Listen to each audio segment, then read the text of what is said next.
There was, once upon a time, a widow who had 2 daughters. The eldest was so much like her in the face and humor that whoever looked upon the daughter saw the mother. They were both so disagreeable and so proud that there was no living with them. The youngest, who was the very picture of her father, for courtesy and sweetness of temper, was withal one of the most beautiful girls ever seen.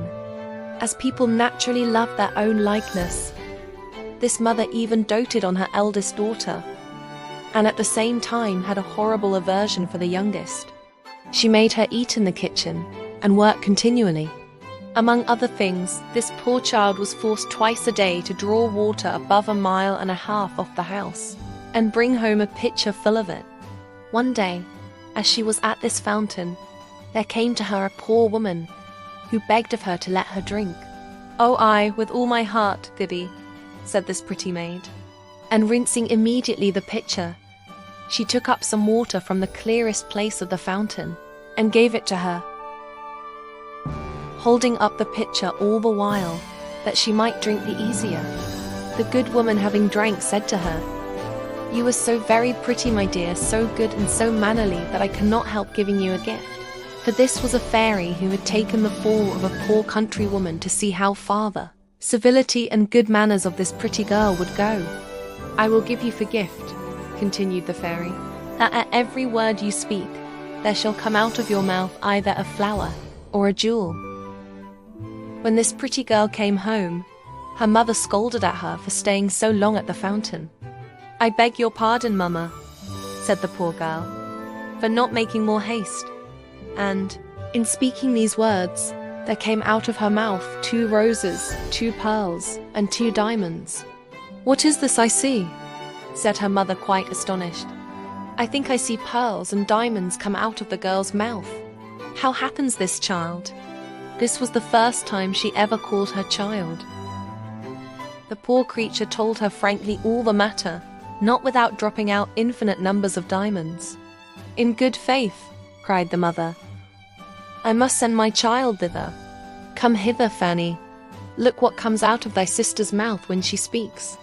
Would Saint not thou be glad, my dear, to have the same gift given to thee?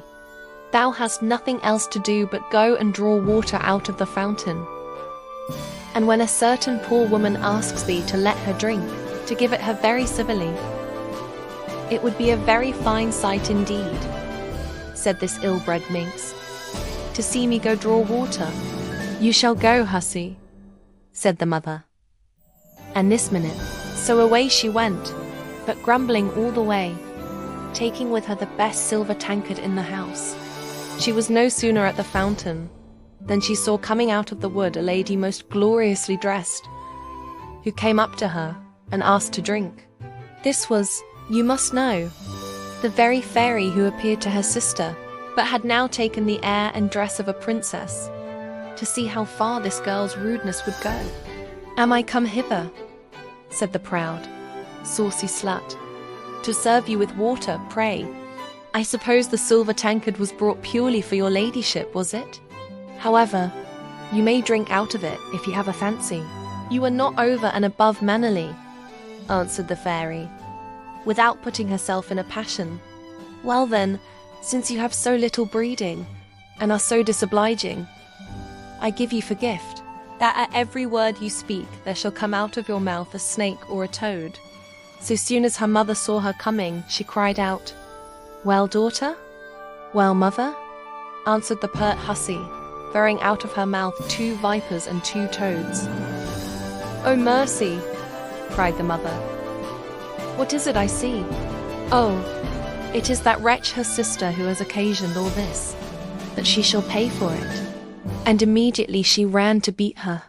The poor child fled away from her, and went to hide herself in the forest, not far from thence.